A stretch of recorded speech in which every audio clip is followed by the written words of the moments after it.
मुझे ढूंढने की कोशिश अब न किया कर। तूने रास्ता बदला है तो मैंने मंजिल बदल ली। अल्फाज सिर्फ चुपते खामोशियां मार देती। हम थे, तुम थे, कुछ जज्बात भी थे।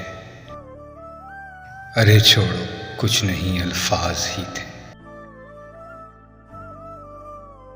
शायद इश्क अब उतर रहा है सर से। मुझे अल्फाज नहीं मिलते शायरी के लिए।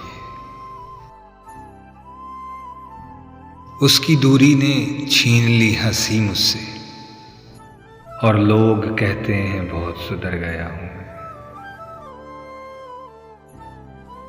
नहीं हरूफ का तल्लक कोई भी शेरों से,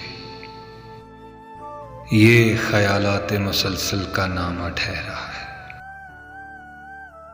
पसंद करने लगे हैं कुछ लोग अल्फाज मेरे, मतलब मोहब्बत में और भी लोग बर्बाद हुए।